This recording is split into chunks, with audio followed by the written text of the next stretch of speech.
You're listening to the Mind Manual Podcast, episode 38, Preparing Your Mind for a Promotion at Work. If you want a particular result in your life, but you're unable to get it, tune in to start training your brain and expanding your emotional intelligence to unlock the most powerful and underutilized performance tool that we have. It's the most important work you could do because it affects every area of your life. Hello, everyone, and welcome back. Today, we're taking a look at how our mind can either prepare us for that next level at work or disempower us to stay in our corner, hoping that we don't get that call to become the next leader. I was on a trip recently with my sister and her husband, and he's the manager of 12 large supermarket stores, and we were discussing the problem he had in finding people to recruit in a manager's position within a department of the store, such as the fruit and veggie manager. Apart from the lack of external interest in this middle management role, he commented on the lack of interest there was from current employees who were not wanting to upskill or accept any more responsibility that would typically come with a promotion. He had actually identified what he thought was the right article in someone who was honest and hardworking that he could guide into that position. But as soon as he presented them with this, they shut it down, even in the face of a 250% pay increase and a trial period. And if it didn't work, she could return to her current position. So in other words, there was no downside. So why do we do this to ourselves? There are a few reasons, some of which we're going to explore here, starting with the concept of failing ahead of time and the perception of the role in it being a burden that only brings stress, headaches, and heartache whenever we are called to do hard things, in having difficult conversations, in possibly having to go against the flow of the majority that will now report to you, and being excluded that you're not one of them, or in finding that you may not be capable of everything all at once, and the process of building the skills and capacity is just too painful to bear because of what we go and make that all mean when the expectations and judgments that we place on ourselves are a breeding ground for self-criticism and self-loathing. And if that's not enough, we go and project that out onto everyone else. We think others are seeing it the same way we do. So it ends up being the world against me, including myself, and to the primal brain, that represents death. So there's no amount of money that could entice us to go and throw ourselves under the bus. This is the condition of the human mind. We come pre-installed with this default program of wanting to stay alive.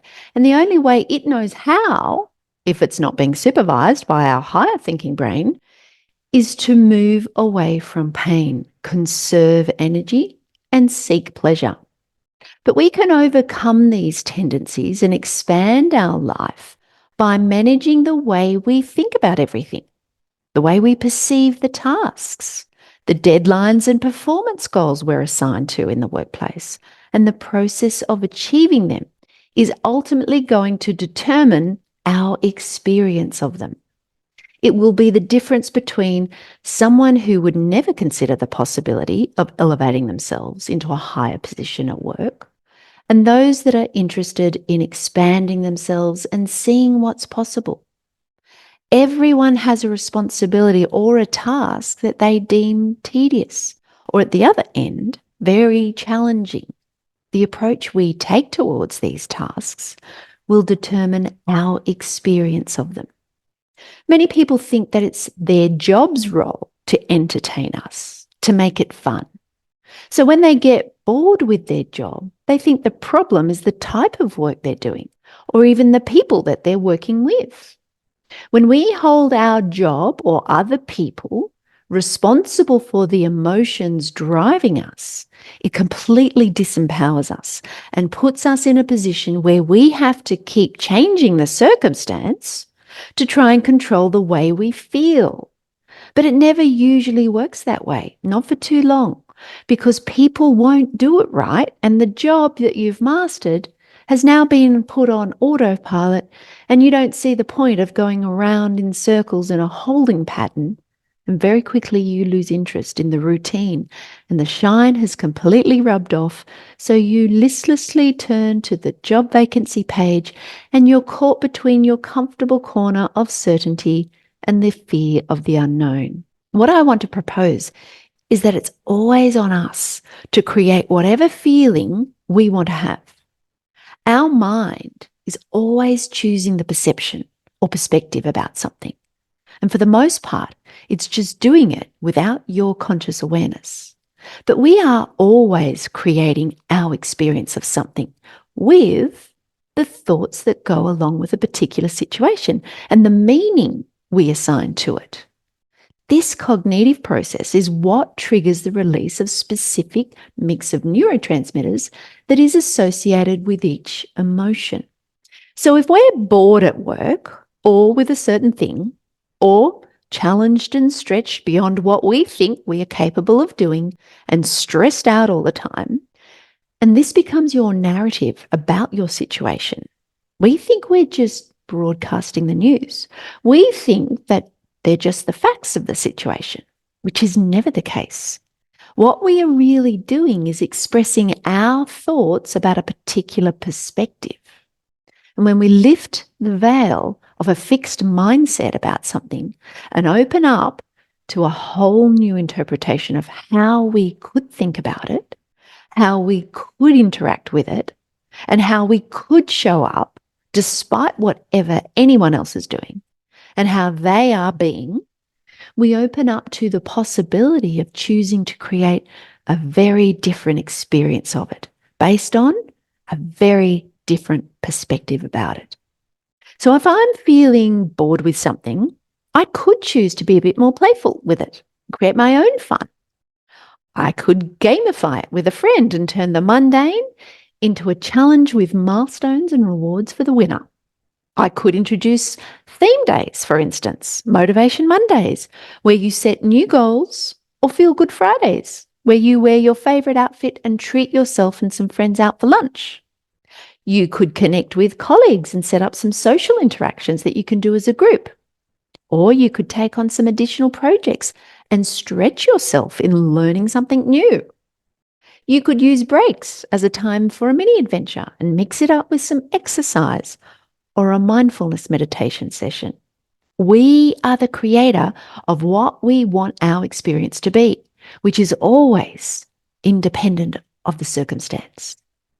The same applies in the instance where you might be experiencing a lot of stress and anxiety, along with the pressure of performance and responsibility at work. So what is often happening is that we have this huge, heavy attachment to the outcome.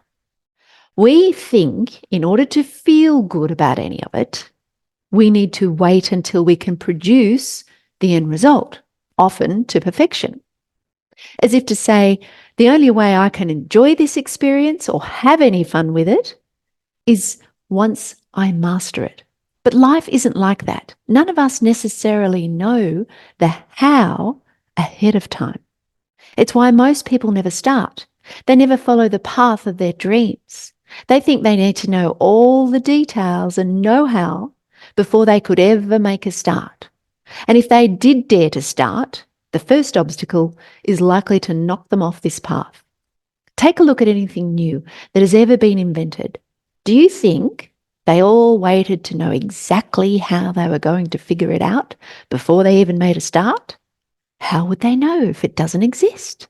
And what is it about business where you could take a very successful blueprint and step-by-step process that someone has laid out for you perfectly in as much detail as you could ever want? Yet that doesn't necessarily equate to success. People are selling their step-by-step formulas to all sorts of crazy successes that they've had, but it doesn't necessarily translate to success for someone else. Why do you think that is? Each of us have our own personal style and way of figuring something out based on the unique qualities and traits that we bring to a situation. And that includes what we want to align with and our reasons for doing so. One person's style of management might be completely different to another. One is not necessarily right and the other wrong. It basically comes down to what works and what serves the people involved and the business in a way that will yield good results and take them forward. We recently had the manager of the largest gold mine in the Southern Hemisphere produce the right results on paper, but he did so at the expense of morale throughout the entire workforce, a lack of maintenance throughout the mine, or care and safety for the people. But none of that didn't really appear on the financial statements. He had basically brought everything to its knees, but on paper, it was all on track. This was a guy who had all the technical expertise and management experience, and yet he left a trail of destruction as he spent a whole career stepping off the sinking ship and on to another, just before anyone had wind of what was really going on. So the know-how isn't necessarily the critical piece to the puzzle here. What if we did treat the whole thing just like that, a puzzle, and you had some fun with it? We go and place so much pressure on ourselves and then imagine all the scary, terrible things that we make something mean if we don't go and accomplish the thing, that it takes all the fun out of it. We think that in order to get to work on something, that it's time to take it all very seriously, as if having fun with the work is not permitted. Most of that has been ingrained in us from a young age. Look at the school system. In order to control the masses, if anyone even looked like they were having fun or enjoying themselves, you would become a target for them to shut that down.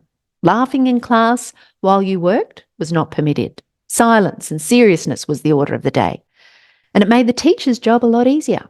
But as soon as we become heavy and stressed and serious, we can no longer access our creativity in coming up with new and different ways of doing something that works better for everyone and produces a much better result all round. Instead, we're like, no, this is super important, and this is my livelihood, and this is for my family.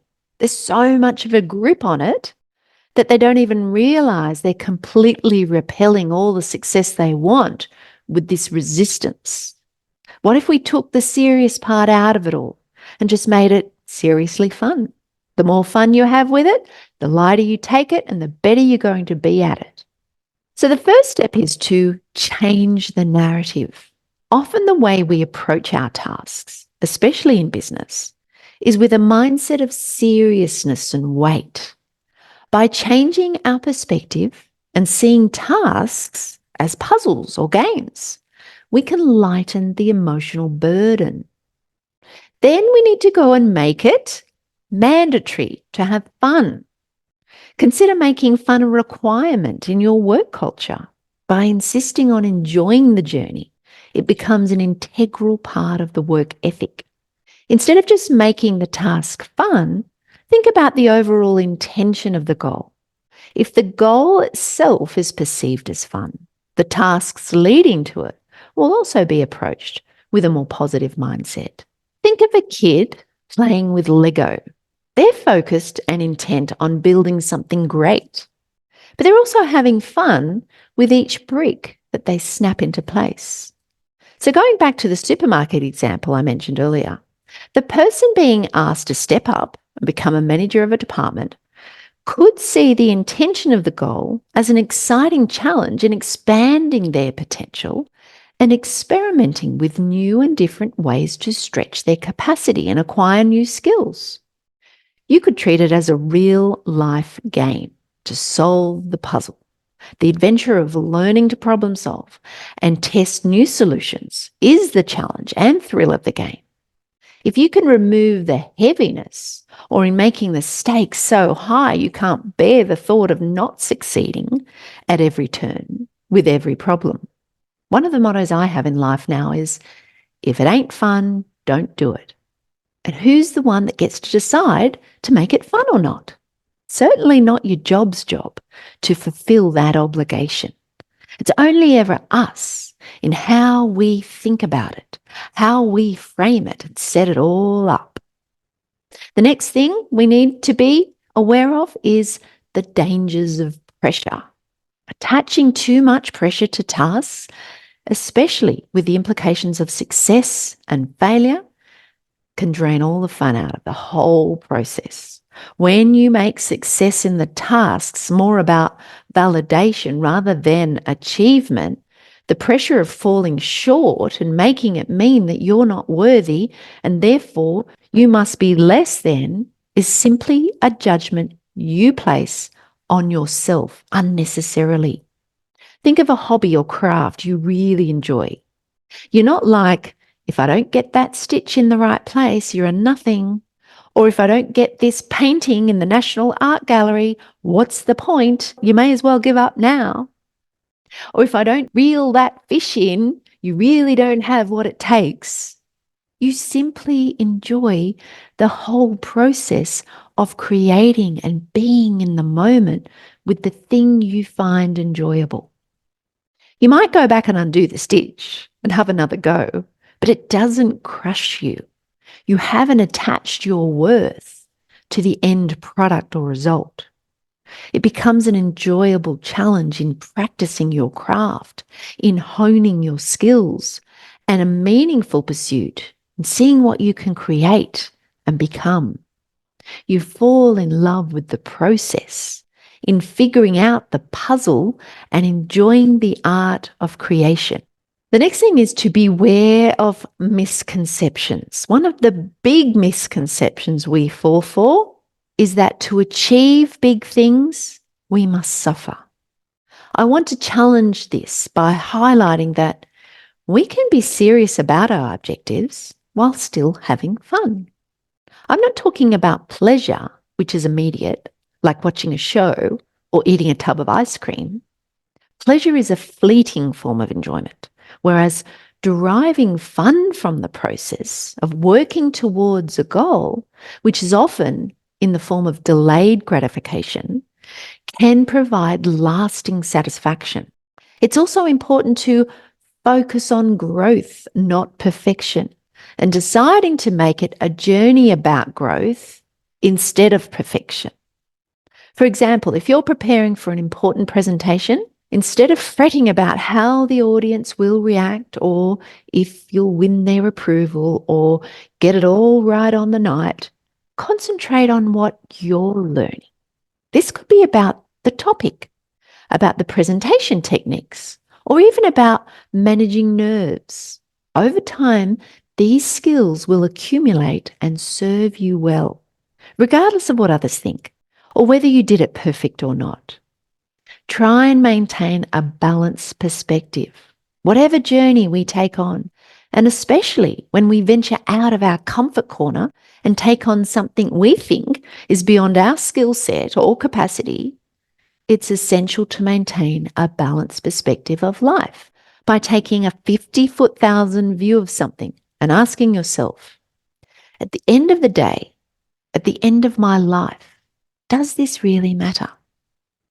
Having lost a husband at a young age to cancer, it really helped me to see the importance of keeping the bigger picture of things, of everything, in perspective as a daily awareness practice. When you see firsthand the fleeting nature of life and what little amount of time we have here on earth to explore and discover all that life has to offer, you start to see that the things we think that are big and serious and important are really quite small. And yet the small things we take for granted as being unimportant and inconsequential turn out to be the really big things. Balance your perspective out with different timescales. Take an earthly hour and compare that to the universal clock. And from different viewpoints by taking it out 5, 20, 50 years from now, when your time is up. It all helps to realize that life is short and we therefore need to make it fun, or don't do it. But you do so at the risk of missing out altogether. The other helpful skill is to stay present. Stay present and avoid overthinking about the future implications of the promotion. Instead, stay in the moment and find ways to make each task enjoyable. For example, when you're working on a team project or performance review, it's easy to drift into thoughts like, if this project or review isn't successful, I might not get that bonus or some other favorable outcome. Instead, immerse yourself in the task at hand. Engage in brainstorming sessions. Relish the team interactions and celebrate the small victories along the way. This will help to keep anxiety at bay and can also lead to more creative ways for achieving the outcomes the next time round. I like to describe anxiety as an acronym for fear, which stands for future events appearing real. When you stay in the present moment, you stop projecting out into the future and you make it all about getting the most out of this moment, whether that's a learning, a growth, opportunity, or a moment of connection with the teammates. Keep as much of your conscious awareness as you can in the present moment. Another tool is to remain curious and stay open to all the possibilities that could exist for any particular situation or circumstance. This can help to significantly influence how you perceive the challenges and will therefore make the journey much more enjoyable. Everyone has those days when everything seems to go wrong. Your computer crashes or a colleague provides harsh feedback. Instead of spiraling into negativity and throwing a generalized blanket of nothing is working out over everything, we can take a deep breath and reframe our thoughts. The computer hiccup can give us a break to stretch, or this feedback will only make my project stronger. It's the ability to do all of these things which ultimately determines our progress and success. And none of the things I've mentioned here are a technical part or know-how of a job. You could tick all the technical boxes, but if you can't execute these cognitive tasks, success will inevitably be short-lived. The ability to perform these cognitive exercises is available to everyone, and intelligence doesn't really play a part in any of it. It's conscious awareness that's being called upon here to respond instead of react, to examine our thoughts and choose deliberately, to pause and reflect on the bigger picture, to intentionally create an ethos of fun and enjoyment over seriousness and heaviness, to become a curious detective or cling to the only one way of seeing something. Everyone has the power of decision and choice in the matter. Changing our perspective about work and the goals associated with it can bring about a profound paradigm shift. It's not about downplaying the seriousness of the task, but about infusing joy and fun into the process and alleviating undue pressure. Imagine approaching work as you would your favorite hobby, whether it's gardening, painting, or playing a sport. The main drive isn't always the end product, a beautiful garden, a finished painting, or winning the game. The joy is in the process. Likewise, in the workplace, we can enjoy the journey itself that is filled with growth and learning and in becoming, which is invaluable. So seize the day, for life is short, and don't forget to enjoy the ride. Take care. We'll see you soon. If you enjoyed listening to this podcast, you have to come and check out Mind Scholars. It's my monthly coaching membership where we take all of this work to a much deeper level. We study it and then apply it to the everyday in every way. So if you want to take your life to a whole new level, join me in Mind Scholars over at themindmanual.com/join. I look forward to seeing you there.